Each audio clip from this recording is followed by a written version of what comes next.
Welcome to Bookbound Audio, your gateway to immersive tales that captivate the imagination. Tonight, we invite you on a journey into the eerie depths of mystery with our audio rendition of The Lost Colony Curse. Set in an abandoned, haunted settlement in upstate New York, this story follows the intrepid detective Elliot Brooks and his steadfast companion, Miguel Vasquez, as they uncover secrets steeped in ancient rituals and spectral legacies. Find a comfortable seat, close your eyes if you wish, and let the haunting whispers of the past transport you into a world where every shadow has a story and every silence speaks of forgotten legends. I pull up to the edge of the long-forgotten settlement as the late morning mist swirls unexpectedly around the gnarled trees. The gravel road beneath our vehicle is soft and uneven, overtaken by nature's relentless reclamation of man-made paths. I step out of the car with a mix of anticipation and trepidation lingering in my chest, a feeling that tightens my throat and quickens my pulse with each cautious step onto the overgrown path. My partner, Elliot Brooks, already surveys the landscape with his usual calm intensity, his eyes constantly shifting between the obvious decay and the hidden stories embedded in the stones and carved symbols that litter the grounds. The air here is heavy with the scent of damp earth and aged timber, a pungent reminder of forgotten times. As we approach what appears to be the central square of the abandoned colony, every detail seems to whisper of tragic histories. Crumbling arches frame an open area cluttered with wildflowers and tangled weeds. In the center, a weathered stone pedestal stands testament to a bygone era, its surface covered in meticulously etched symbols. I feel an inexplicable chill as I trace my fingers along the rough engraving, wondering if these marks are the desperate signatures of mystics fleeing persecution, or perhaps warnings left behind to deter future seekers. Notice the patterns here, Elliot remarks softly, stepping closer to the pedestal. His voice is steady but carries the weight of centuries of lore. These symbols aren't random, they're an echo of a language steeped in mysticism, an attempt to invoke powers beyond our ken. I nod, recording every word in my battered notebook while my recorder captures his measured tone. I know he distrusts redundancies, preferring to let the evidence speak for itself, and today, every subtle detail around us is screaming a long-silenced tale. We proceed cautiously, our shoes crunching over broken remnants of what might once have been a cobblestone pathway. Shadows play tricks with the light, the skeletal remains of walls and door frames cast eerie silhouettes that dance in the shifting daylight. I take a deep breath, feeling both the oppressive loneliness and the undeniable allure of the unknown enshrouding us. Every stone, every stray vine appears to have a memory, a secret longing to speak of the tragic fate that befell this settlement. As we navigate through a narrow corridor of collapsed structures, I can't help but feel an uncanny presence, as if spectral eyes are watching our every move. I glance at Elliot, whose face, usually inscrutable, betrays a fleeting spark of concern as he examines a peculiar engraving on a broken archway. These carvings, he says, almost to himself, tell a story of desperation, of people driven to the very edge of belief and sanity.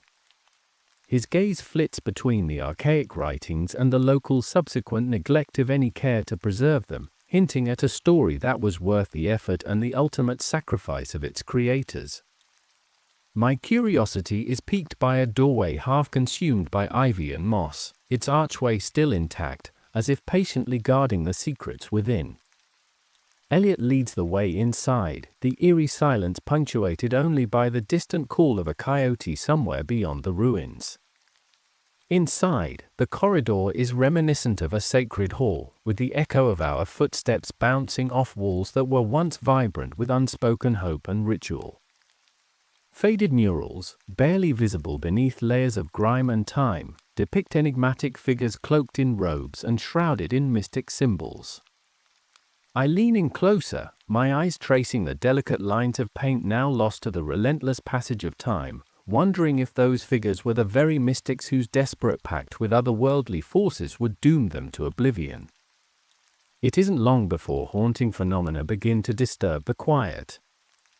As we pass a narrow window framed by crumbling brick, I catch a glimpse of what appears to be a spectral figure, translucent and sorrowful, floating near a shattered pane.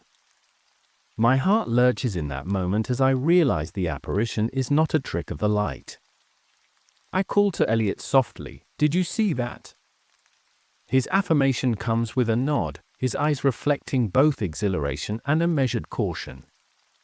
In that charged, unspoken moment, I feel the weight of history and the inevitability of fate conspire to drag us deeper into the labyrinth of this cursed site. Outside, the wind musters its strength, scattering loose leaves and debris along our path as if nature herself is trying to reclaim every trace of human intrusion. We emerge into a larger open space where the skeletal remains of a chapel loom. The structure stands with a tragic dignity, its stained glass windows shattered, leaving behind colorful shards that glimmer starkly in the diffused sunlight. Elliot examines one of these remains, carefully picking up a fragment shaped like a crescent.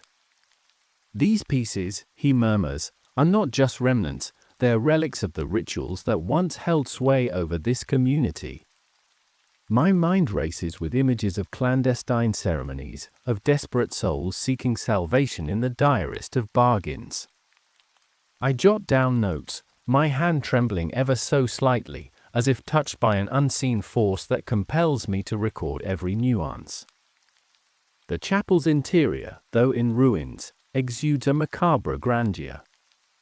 I watch as Elliot methodically traces each symbol with his gloved hand along the cold stone altar, his actions deliberate and reverent.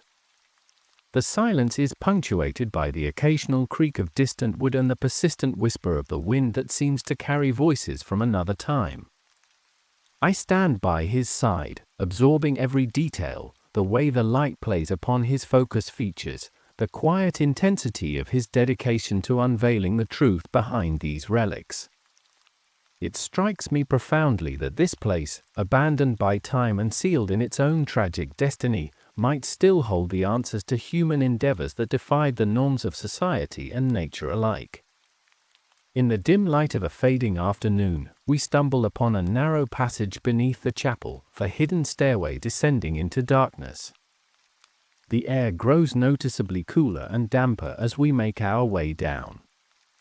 Every step is a measured descent into history, into a space where centuries of rituals and secrets have been carefully entombed. I can't deny the thrill of venturing into the unknown, though a persistent foreboding lingers, punctuating the atmosphere with a sense of imminent revelation. At the bottom, we find ourselves in a subterranean chamber, its ceilings low and its walls lined with inscriptions that glisten with an otherworldly sheen under the feeble beam of our flashlights. The chamber is small but oppressive, saturated with the residue of bygone ceremonies. Flickering shadows and the faint smell of incense, long decayed, envelop us, and I rely on both my senses and Elliot's quiet counsel as we proceed further. He pauses near a central niche carved into the wall, a niche containing a weathered book bound in dark, cracked leather. I watch him carefully remove the book, his actions deliberate as he wipes off the accumulated dust. "This could be one of the grimoires mentioned in the archived letters," he whispers, more to himself than to me. I mentally record the significance of the relic, knowing that each object in this place is a thread woven into an intricate tapestry of lost faith and forbidden bargains. While Elliot studies his find intently, I allow my eyes to wander over the chamber's details, a series of cryptic sigils and diagrams that hint at elaborate rites and ritual sacrifices. The inscriptions seem to pulse faintly in the dim light, as if imbued with a lingering energy that defies the static nature of stone and paper. I kneel to get a closer look at a particular emblem, its design reminiscent of symbols I had once seen illustrated in ancient manuscripts during my university days. The connection between these signs and the mystic origins of this settlement is palpable in that very moment. It is as though the past is seeping forward, reaching out to us in silent communication. Outside, the sky is beginning to dim, the waning light casting long shadows that merge with the darkness of the passageway. We decide it's time to return to the surface, our minds abuzz with the gravity of what we have seen. Ascending the narrow stairs, I feel the oppressive weight of the underground realm lift slightly, replaced by the bracing chill of the evening air. Once again, we find ourselves in the open, greeted by a sky streaked with the pastel hues of dusk. The colony, though shrouded in melancholy, now appears to be bathing in an ethereal glow as the last vestiges of daylight give way to the creeping encroachment of night. As we walk along a weathered pathway bordered with overgrown ferns and wild grasses, I take a moment to reflect on all that has transpired. Every step, every discovered relic, every whispered echo of the past has imprinted itself on my consciousness. I glance at Elliot, who walks a pace ahead, his silhouette lit by the soft ambient light of dusk. The quiet determination in his stride reminds me why I've chosen this obscure path in life, to bear witness to history's hidden narratives, and to unravel mysteries that most would rather dismiss as mere superstition. Our progress is momentarily halted by the unexpected appearance of an elderly local, emerging from a cluster of trees as if summoned by our very presence. His weathered face is lined with the wisdom of years spent contending with tales both real and imagined, and his eyes, deep and resonant, seem to hold countless untold stories. Without preamble, he greets us in a low, cautious tone. "You're not the first seekers to wander these cursed grounds," he intones, his gaze sliding over us and lingering on the ancient symbols etched in the nearby stone.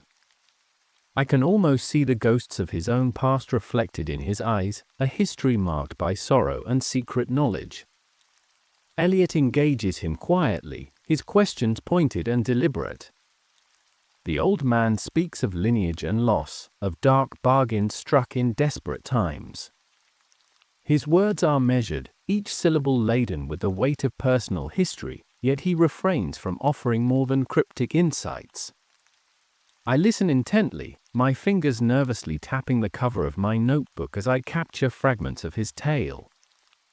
His account of a community bound by a desperate hope in the face of persecution, only to have it all unravel into tragic echoes, adds a human element to the spectral phenomena we have encountered. Yet, even amidst his revelations, he speaks in riddles, hinting at curses and forces beyond mortal reckonings without ever committing to a full confession. Walking away from the old man, I feel a reassurance that our path, though steeped in shadows, is one that must be trodden with both caution and resolve. The conversation with the local, while laced with unsettling omens, offers a tangible link to the colonists' turbulent past. As evening deepens into night, Elliot and I decide to set up camp near a cluster of ruins, the collapsed remnants of what might once have been a communal hall. The cool night air ushers in a silence so profound that even the distant murmur of nocturnal creatures seems to fade away in deference to the sacred remnants of the past. Around our makeshift fire, the dancing flames cast playful yet sporadic patterns on our tired faces. Elliot meticulously reviews his collection of notes, the lines of concentration on his brow deepening as he traces connections between the relics and the cryptic markings we've unearthed throughout the day. I watch him with a sense of admiration and concern, admiration for his inexhaustible pursuit of truth and concern for the toll that such relentless dedication might exact on a man so deeply connected to the mysteries he seeks to solve. I offer my own observations, sketching out hastily in my notebook thoughts and impressions of the day's events. In the amber glow of the fire, every detail, the time-worn stone, the fragmented relics, the barely audible echoes of long-departed voices, seems to resonate with both sorrow and an undeniable promise of revelation. The night grows deeper, and with it, our conversation drifts into moments of quiet introspection. I share with Elliot fragments of my own past, a youth steeped in the lore of my homeland, a childhood where the whispered legends at the dinner table were as tangible as the flicker of candlelight. His eyes, reflecting the firelight, soften momentarily into a silent understanding that these personal revelations, however brief, forge the link between our disparate lives united in the pursuit of forgotten truths. Eventually, weariness overcomes our vigilance, and the night's profound silence mingles with the muted crackle of the dying flames. I settle on a pile of old, tattered blankets salvaged from the ruins, feeling the cool brush of history against my skin. As I close my eyes, I am acutely aware of the interplay between the present moment and the echoes of the past. Here, in the intimacy of isolation, I seem to sense the invisible presence of those who once roamed these lands, a melancholic reminder that my footsteps, and indeed those of Elliot, are part of an endless continuum woven through time and fate. Before sleep finally takes hold, I take one last look at the ruined structures silhouetted against the starlit sky. Every shadow, every mysterious emblem, is a silent testimony to the curse that clings stubbornly to this land.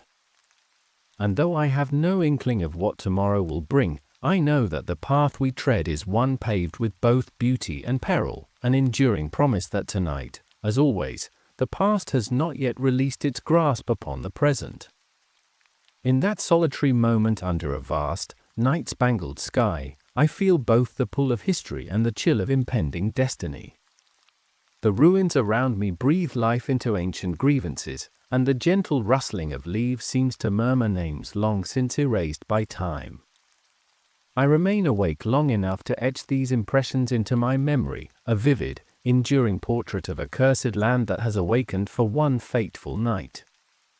The first hints of dawn had barely brushed the horizon when I awoke to the soft, persistent patter of rain against the remnants of a shattered window in our makeshift shelter. The chill in the air carried an almost tangible weight of secrets yet to be revealed. As I pushed myself upright, rubbing sleep from my eyes, the echoes of last night's murmurs lingered, a subtle reminder that the cursed legacy of this place was not easily silenced. I glanced over at Elliot, already absorbed in a careful study of our surroundings, his gaze fixed on an intricately carved stone slab that jutted out from the ruin like a broken monument to forgotten reverence. I dressed quickly in the dim light, the familiar rustle of my notebook and the muted clack of my pen accompanying my deliberate steps as I followed Elliot out of our temporary haven. The world outside was awakening slowly, the mists that cloaked the abandoned settlement now danced in the shifting light of a reluctant sunrise. Every dewdrop and every twisted root in our path seemed to carry with it the resonance of lives long past, a mosaic of pain, hope, and the heavy burden of unfulfilled promises. Elliot had already taken his first careful steps toward what appeared to be a narrow passage leading deeper into the wreck of what was once a communal hall. His calm determination was infectious, and though a part of me shuddered at the thought of what lay hidden beneath the surface, I steeled myself. I caught up to him as he paused at the entrance of the subterranean corridor, a narrow opening chiseled into ancient stone and half concealed by a curtain of ivy. The light from the rising sun fought a losing battle against the encroaching darkness of the underground, and I could see Elliot's careful expression as he examined every chiseled detail. Ready to follow whispers into the dark, he asked, his tone carrying that familiar mix of intellectual curiosity and cautious resolve. I nodded, feeling both the thrill of discovery and the chill of foreboding entwine in my chest as I stepped into the cold embrace of the passageway. The corridor opened up into a low-ceilinged chamber where the air was thick with the musk of damp stone and decay. My flashlight beam trembled slightly as it scanned the walls that bore the faded remnants of murals. Ghostly depictions of robed figures, their expression solemn and mysterious, stared back at me through layers of time-worn pigment. The brush strokes hinted at centuries-old ceremonies, rituals performed in desperate attempts to harness powers that defied human understanding. Elliot's gloved hand ran reverently along one of these murals, as if deciphering a language written in sorrowful silence. "See these figures," he murmured, his voice hushed as though not to awaken the spirits that might still linger here. They aren't simply images, they are memories captured in stone. Each line tells a story of sacrifice, of a hope so desperate it traded with the unknown. I felt an almost imperceptible shiver dance along my spine as I recorded his words in my notebook.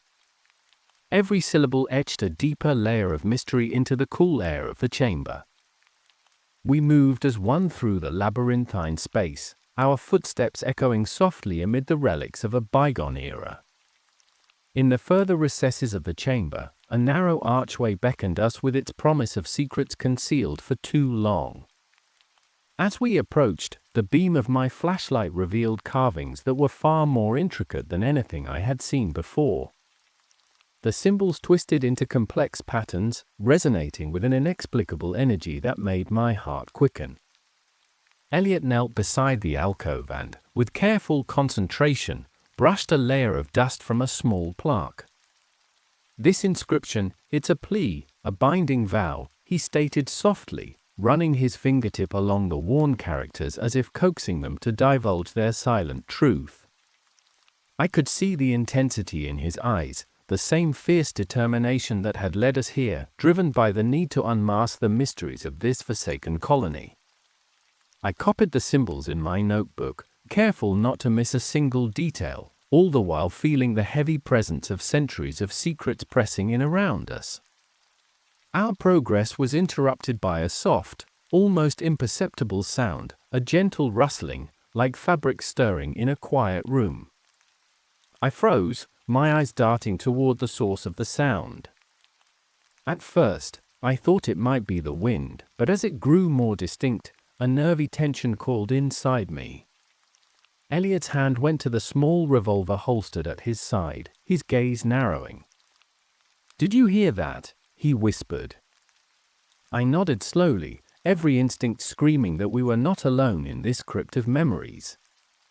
Soon enough, the sound became more pointed, a murmur of voices carried on a draft, as if the very walls were breathing out whispered legends from forgotten mouths. I strained to listen. The murmurs were layered, as though multiple voices, each from a different era, were speaking at once in hushed tones. My pulse thrummed in my ears, and I felt a distinct chill that belied the room's moderate temperature. For a moment, the boundary between the past and the present blurred, and I was overcome by a profound sense of melancholy, as if I were intruding upon a sacred lamentation meant only for those who once walked the paths of this cursed colony. Elliot moved to a niche along one wall, a small recess that cradled an object covered in centuries of dust.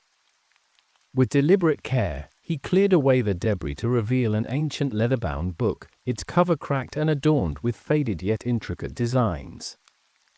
"This is it," he said, his voice barely above a whisper. "The grimoire they spoke of. Every detail here might be a key to understanding not just their fate, but the legacy of the curse itself." I felt the magnitude of the moment weighing upon us. Here in our hands lay artifacts from lives filled with desperation, hope, and the ever-present terror of the unknown.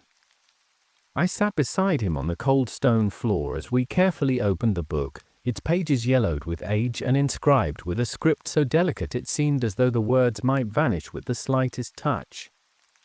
Elliot's fingers traced along the passages slowly, almost reverently, as he attempted to piece together the cryptic narrative. The language was archaic, a blend of European dialects and obscure symbols, which made my head spin with both wonder and trepidation. I carefully recorded the passages, trying to match the lines with the symbols we had seen on the walls. The interplay between the text in the book and the murals around us created a tapestry of sorrow and warning, emerging like ghostly threads from the woven fabric of history. Minutes turned into an hour as we worked side by side, deciphering one enigmatic phrase after another. The quiet in the chamber was punctuated only by the soft scratching of our pens and occasional, almost inaudible exclamations from Elliot as revelations unfolded before us. I was entranced by the delicate ink and the measured cadence of his voice as he read aloud passages that evoked images of desperate rituals performed under blood-red moons and incantations meant to summon forces both mighty and malignant. The language, though foreign, resonated with an eerie familiarity, as though I had encountered these very words in the whispered folklore of my childhood. A sudden gust of cool air swept through the chamber, fluttering the pages and sending a shiver down my spine. For an instant, the lamplight danced wildly across the stone walls, and shadows writhed as if animated by unseen hands. I paused, my breath caught in my throat. There was a moment, a heartbeat, when the darkness seemed to pulse with life, and I could have sworn that I saw the vague outline of a figure flit past the edge of my vision. "Elliot," I murmured, my voice trembling slightly. He looked up sharply, his eyes scanning the dim recesses of the chamber, but the figure had already vanished into the depths of shadow. The unexplained presence left us both with a lingering unease, yet it only deepened our resolve to uncover the truth. We resumed our work with renewed intensity, our focus undeterred by the palpable sensation of being watched. Every word in that ancient tome was a clue, a piece of a fractured mosaic that pointed to a destiny marked by both transcendence and damnation. The grimoire detailed rites of binding, warnings of aberrant consequences when meddling with realms beyond mortal comprehension, and the tragic fate of souls who had dared defy the natural order. I marveled at how the delicate script seemed to encapsulate centuries of sorrow, each word a testament to the enduring power of despair and hope intermingled. As the hours slipped by, the once distant murmurs outside the chamber began to crescendo into something nearly tangible. I felt compelled to retrace our steps back toward the chamber's exit to see if the spectral presence might have followed us or was perhaps more concentrated near the doorway. Elliot, equally perturbed yet driven by an insatiable desire to connect all the pieces, insisted we remain until we had carefully transcribed every decipherable line. "Every detail counts," he said, his voice resolute, for the dead rarely leave behind their secrets unless an inquisitive mind calls them forth. Reluctantly, I decided to accompany him deeper, our exploration now fueled by the dual energies of dread and determination. We navigated further into the twisting corridors of the underground complex, stepping over broken relics and shards of ceramic that told silent stories of everyday lives long extinguished. The further we advanced, the more profound the sense of encroaching darkness became. In one of the hidden alcoves, barely discernible behind a collapsed archway, I discovered a series of smaller artifacts, a few tarnished silver tokens, a fragment of a tapestry, and a tiny carved figure that resembled one of the mural figures we'd earlier observed. I carefully pocketed the tokens and made meticulous notes, each piece of evidence adding a new layer to the haunting narrative that was unspooling around us. At one point, we paused before a massive, rusted door set into the wall, half concealed by decades of decay. It appeared to lead to an even deeper part of the facility, a space that might have once been a private sanctum for the colony's mystics. Elliot and I exchanged a glance that spoke volumes. The unspoken agreement was that if we were to fully grasp the magnitude of this curse, we had to venture beyond that threshold. With a cautious push, the door creaked open, revealing a narrow corridor lit only by our wavering flashlights. The silence in that passage was oppressive, each step echoing like a heartbeat in the quiet void. I followed Elliot into the corridor, my senses heightened by the steady drip of water and the distant, irregular tapping of our own footsteps amid the ancient stone. The corridor opened into a small antechamber, where the walls were adorned with more intricate and yet even more enigmatic symbols. In the center of the room lay an ornate pedestal, its surface marred by time yet still exuding an aura of reverence and menace. I could feel the air here vibrate subtly, as if it carried the remnants of incantations chanted long ago. Elliot knelt by the pedestal and traced his fingers along the grooves and depressions, his face a mixture of awe and despair.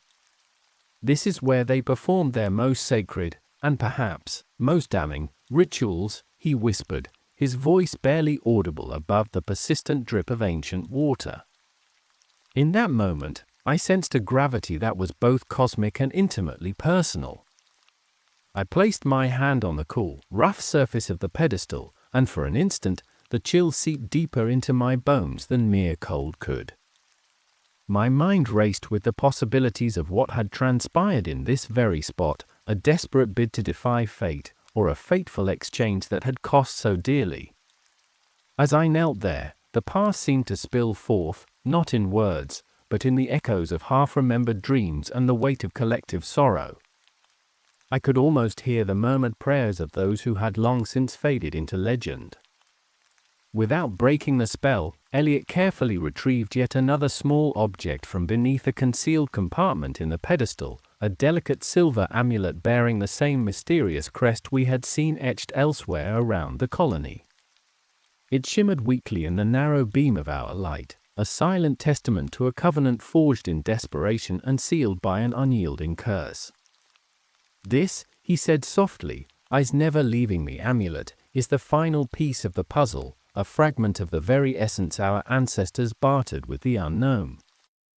I recorded his every word, my hand trembling slightly as I scribbled down a note, knowing that the significance of that amulet had the power to not only explain the terrible misfortune that befell these settlers but also to warn of a lingering darkness that might yet resurface. The deeper we delved, the more I felt enveloped by the tragic pulse of the past, its rhythm mingling with our own hesitant steps. Our hearts beat in synchrony with the silent remembrance of those who had suffered, sacrificed, and ultimately vanished into the shadows of history. The air, thick with the incense of lost hope, carried whispers that tugged at the edges of my understanding, unraveling familiar certainty and replacing it with something far deeper, the eternal call of destiny, woven in sorrow and spectral determination. As we slowly retraced our steps back to the main corridor, Elliot's mind was abuzz with newfound theories and connections. He spoke in low, measured tones about the implications of our discoveries, each sentence imbued with the weight of both intellect and emotion. I listened intently, trying to capture every nuance of his insights while the ancient murmurs of this forsaken place reverberated through the very stones beneath us. It was a day of revelations. Each corner we turned and every relic we unearthed seemed to insist that the curse was not merely an echo of the past, but an active, living force that demanded reckoning. Back above ground, as the late afternoon light grew softer and the oppressive atmosphere began to wane ever so slightly, we paused for a moment outside the crumbling facade of the chapel. I found myself gazing upward at the fractured stained glass, each shard reflecting not just the dying light but also the indelible impressions of our journey thus far. In that stillness, the magnitude of what we had uncovered sank in. There was a profound connection between the artifacts, the murals, and the eerie phenomena we had witnessed, a tapestry of events that spoke of relentless passion, dire bargains, and an inescapable fate. I glanced over at Elliot, whose eyes held the kind of resolve that comes from facing the truth, however harsh it might be. His silence, punctuated by thoughtful glances and measured gestures, conveyed more than words ever could. With nothing left unspoken, we gathered our notes, our salvaged relics, and the silent affirmations of the past, and prepared ourselves to leave the shadowed domain of the underground. Yet even as we emerged into the fading light of the day, the memories of what we had seen and heard clung to us, remnants of a history that would not let go, whispers of a fate that was far from settled. Each step away from that labyrinth of broken stone and sorrow felt like a temporary reprieve, a momentary exhale before the inevitable plunge back into the mysteries that plagued the lost colony. I could feel, in the cadence of my heartbeat and the tremor in my hand as I closed my notebook, that our journey was not just one of discovery, but of an unyielding confrontation with the very essence of despair and destiny. The lost voices of those who had once pleaded with the gods of fate still resonated in every echo of our retreating footsteps, a haunting reminder that some secrets are woven too deeply into the fabric of time to be easily silenced. Even now, as I recount the events of this day, the memory of that underground realm remains vividly etched in my mind, the cold touch of aged stone beneath my fingertips, the faint, sorrowful murmur of revelations that played like an elegy in the dim beams of our flashlights, and, above all, the unbreakable bond of purpose that Elliot and I shared as we delved into the heart of darkness. Walking back along the overgrown pathway toward our modest camp, I could feel the spectral intensity of the day still pulsing in my veins, a quiet, persistent echo of the curse that had defined this place.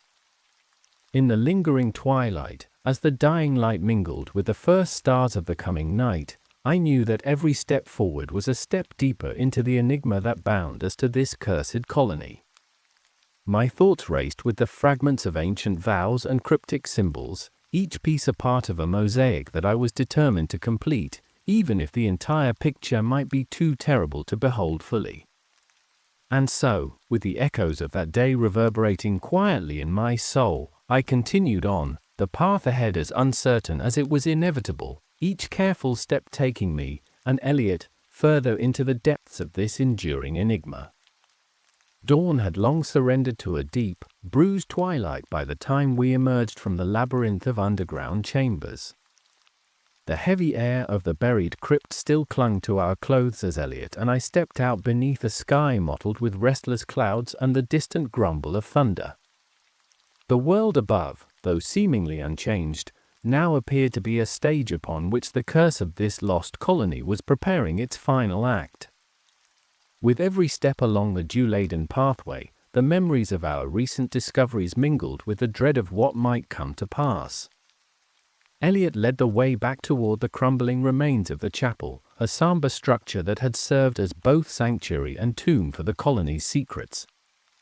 The silver amulet, still clasped tightly in his gloved hand, pulsed with a subtle, almost imperceptible glow as if beckoning us toward our destiny. I followed close behind, my recorder and notebook clutched in trembling hands, driven by a mixture of awe and foreboding. The chapel, with its fractured stained glass and looming arches, seemed to await our return like a reluctant oracle ready to divulge its final pronouncement. Stepping through the shattered doorway, the temperature dropped noticeably. The interior was bathed in a ghostly luminescence that danced along the dusty pews and carved inscriptions on the walls. Every detail of this forsaken sanctuary struck me with an almost tangible melancholy, a lingering testament to the desperate hopes and unyielding despair of those who had once gathered here. Elliot's eyes shone with a determined intensity as he took in the scene, his gaze settling on a grand, ornate altar that stood in solemn isolation at the center of the nave. "It's here," he murmured, his voice both resolute and laced with an undercurrent of trepidation. The words seemed to hang in the still, hallowed air, as if they were meant to awaken long-dormant echoes. I felt a shiver ripple along my spine in response, as if the very stones of the chapel had absorbed our presence and were preparing to divulge their hidden truths. Elliot examined the altar with the care of a scholar, turning over every crumbling stone and faded sigil as he searched for the mark that would bind our understanding of the curse. I moved closer, my fingers brushing against the cold, rough surface, feeling tiny vibrations tremor through the stone, a heartbeat, perhaps, of the curse itself. Each detail, from the worn carvings to the scattered fragments of relics interlaced with nature's reclaiming ivy, resonated with an imperious finality. There was an energy here that demanded reverence and caution alike. After a long, charged silence, Elliot knelt and spread out the ancient grimoire we had earlier discovered, its fragile pages fluttering in the draught that crept through the broken windows. The ink of forsaken incantations danced before our eyes, inviting us to recite a language long buried in time. I watched as his brow furrowed in concentration, lips moving in a silent articulation of words that carried the weight of centuries. The silver amulet, as if synchronized with his recitations, began to glow more vibrantly, its light pulsing in time with the rhythmic cadence of Elliot's voice. It was then that the air shifted perceptibly. A low vibration began to emanate from the very floor, as if the chapel itself were awakening from a long, feverish slumber. My heart pounded in my ears, and for a moment, the boundary between the mortal realm and the spectral seemed to waver. Distant murmurs rose and fell, echoing softly against the cracked walls, a chorus of voices from beyond, carrying with them sorrow, regret, and the palpable weight of an ancient oath. I could feel the hairs on my arms stand in silent salute to the intensity of the moment. The incantation grew louder, resonant and commanding, as Elliot's voice rose above the ambient sound, reciting each syllable with unwavering precision. I crouched by his side, eyes fixed on the interplay between the glowing amulet and the shifting shadows around us. Every flicker of light, every subtle change in the murmur of the voices, demanded an acute awareness, a preparedness for any sign that the veil between our reality and the curse might tear open entirely. In that charged moment, it felt as though the very essence of the lost colony was converging upon us, hungry for resolution. A sudden, brusque lurch of wind tore through the chapel, snuffing out the fragile luminescence of our lanterns and plunging us into a chiaroscuro of dancing shadows. The temperature plummeted, and a palpable tension gripped the space as spectral forms began to materialize around the edges of our vision. I caught glimpses of figures, pale, sorrowful, and hauntingly indistinct, hovering near the broken arches and along the cold stone walls. Their presences were neither malevolent nor benign, they simply were spectral remnants of lives severed by fate and bound by the curse. Elliot's voice, steady and commanding, broke through the mounting chaos. "Stand back," he whispered firmly, his head turning as he directed the amulet's glow toward one of the apparitions. The figure, a woman in a tattered cloak, drifted toward us with eyes that spoke of endless sorrow. For a fleeting moment, I felt an overwhelming surge of compassion and empathy for the lost soul whose voice had long been silenced by tragedy. Yet, I also sensed the danger inherent in these spectral gatherings, as if the spirits themselves were locked in an eternal vigil, awaiting the fulfillment of an age-old covenant. I stepped forward, compelled by both professional duty and a deep-seated need to understand the pain that resonated from every spectral lament. "Elliot, look," I murmured, my hand unconsciously tightening around my notebook. "They seem to be drawn to the amulet, like they're searching for something." His eyes flickered with a spark of insight as he scanned the scene, reading the silent language of the apparitions. "Yes," he replied softly. "The amulet is the key, the beacon that binds their souls to this cursed pact." The wind picked up again, swirling dust and falling debris in a macabre dance around us. The chapel's timeless silence was shattered by a symphony of creaks and groans, sounds that echoed as though the very building were lamenting its fate. Overhead, a single beam of fading light broke through the inky clouds, spotlighting the altar as if heralding a final act. In that moment, time seemed to slow, each heartbeat resounded like a drum, marking the inevitability of what was to come. Elliot's steady incantations reached a fevered pitch, his hands trembling as he traced further symbols on the grimoire. The silver amulet burst into an incandescent glow that bathed the immediate vicinity in a harsh, radiant light. With a profound sense of urgency, he reached out and placed the amulet atop the altar. The placement was deliberate, the final step in an arcane ritual whose meaning had been obscured by the mists of time until now. As soon as the amulet settled into place, the spectral medley around us swirled into a violent crescendo. The walls of the chapel vibrated with an otherworldly energy that defied explanation, and the voices coalesced into a single, powerful wail that reverberated through every fiber of my being. I could feel the past and the present merge in that cacophonous moment, every sorrowful whisper and anguished cry resonating with an underpinning truth that transcended mortal understanding. The very foundation of the chapel seemed to tremble as the curse reached its fulcrum. In the midst of this chaos, Elliot's voice rose above the tumult, steady, resolute, and impossibly brave. By the vows passed down through blood and centuries, he intoned, his words reverberating off the ancient stone, I call upon the mercy of the forgotten gods. Let the debt be paid, and the spirit set free.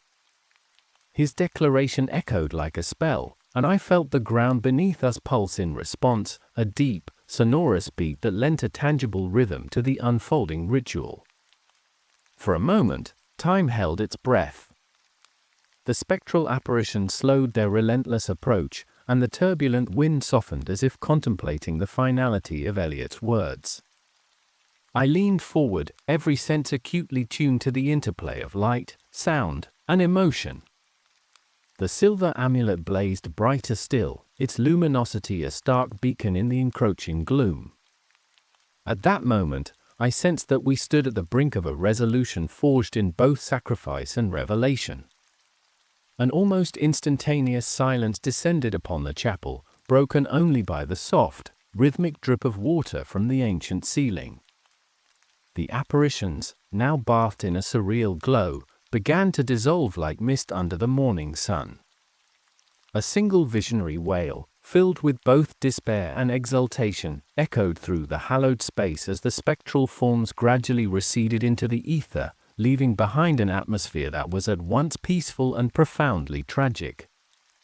Elliot lowered his head slightly, his eyes locked on the amulet now resting on the altar, its glow dimming as if its duty were fulfilled. In that stillness, I felt an overwhelming clarity, a sensation that the curse that had plagued this forgotten colony had, at long last, been confronted, its dark energy dispersed back into the abyss from which it had crept. The oppressive weight that had burdened my heart since our arrival seemed to lift, replaced by an almost tangible relief, as if centuries of despair had been gently exorcised from the very bones of the chapel. Yet amidst that delicate calm was a lingering echo of the past, a solitary reminder that the price of meddling with forces beyond mortal ken was invariably steep. I could almost feel the spectral anguish of the departed souls, and a quiet whisper of gratitude floated on the cool breeze that drifted through the open doorway.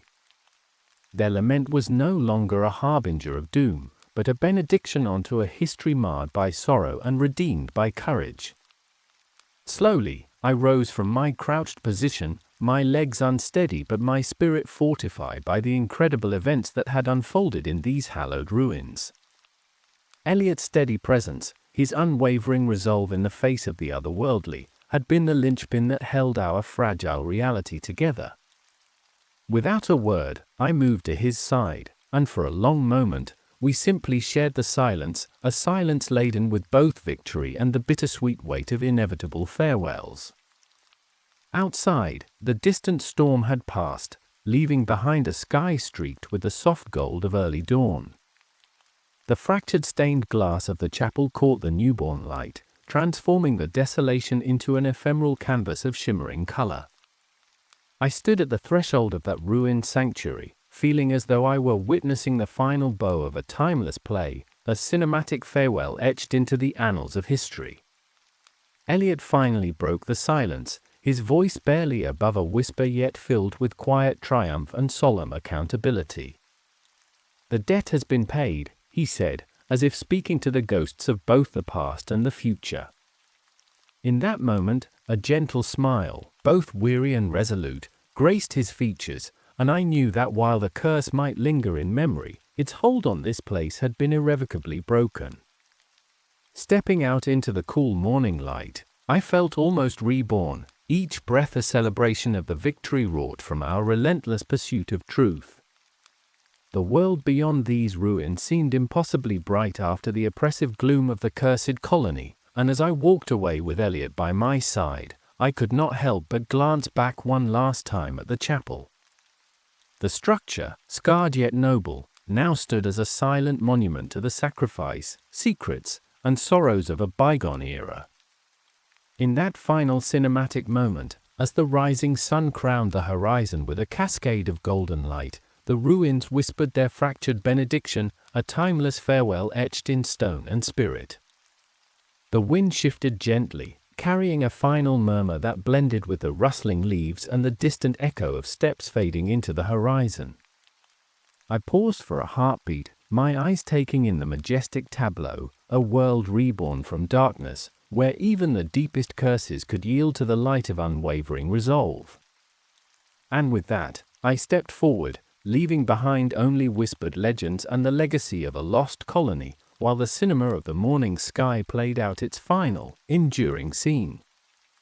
Thank you for joining us on this chilling journey into the lost colony curse. We hope the echoes of the past and the spectral encounters have both intrigued and unsettled you. At Bookbound Audio, our passion is storytelling, of uncovering secrets hidden in the pages of history and the depths of imagination. If you enjoyed this audio experience, please take a moment to like this video, share it with fellow lovers of mystery, and subscribe to our channel for more enthralling stories. Stay tuned, for more captivating tales await just beyond the horizon. Until next time, keep your ears open and your minds eager for the next adventure.